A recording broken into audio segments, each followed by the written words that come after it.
A questão quando ela fala pra gente de gás carbônico, primeira coisa, que tipo de função a gente tem? Então, se ele está falando do gás carbônico, está falando do CO2, é um composto inorgânico. Você tem oxigênio mais um elemento, o oxigênio sendo mais eletronegativo, a gente está trabalhando com óxido. Então, o primeiro passo, identificar a função e saber assim a nomenclatura. Não só a nomenclatura comum, né, que é a do dia a dia, mas sim saber a nomenclatura e o PAC, para poder trabalhar certo. E conseguir classificar esse óxido, já que existem 7 tipos de óxido. Então, saber a função, identificar a nomenclatura da função, classificação e as principais reações que envolvem o gás carbônico e quais são os efeitos que ele pode gerar.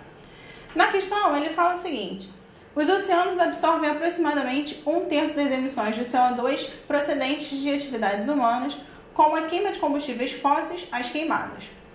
O CO2 combina-se com as águas dos oceanos, provocando uma alteração importante em suas propriedades. Pesquisas com vários organismos marinhos revelam que essa alteração dos oceanos afeta uma série de processos biológicos necessários para o desenvolvimento e a sobrevivência das espécies da vida marinha.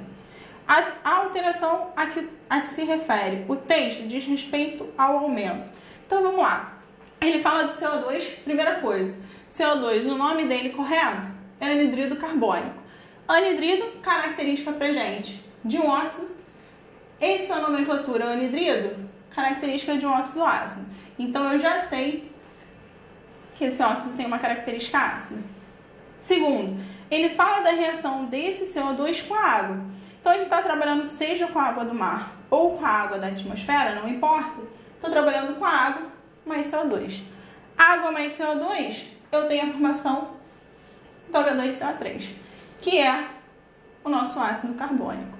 Então, seja sob a forma de CO2, que tem característica ácida, ou quando ele reage com a água, ele continua tendo uma característica ácida, o que ele está falando para a gente é que ele está alterando a acidez do oceano. Dessa forma, para a gente aqui, ele fala: a alteração a que se refere o texto diz respeito ao aumento da acidez das águas do oceano, gabarito, letra A.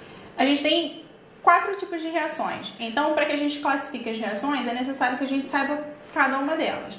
Saber identificar se é uma reação de simples troca, se é uma reação de dupla troca, se vai ser uma reação de decomposição ou se vai ser uma reação de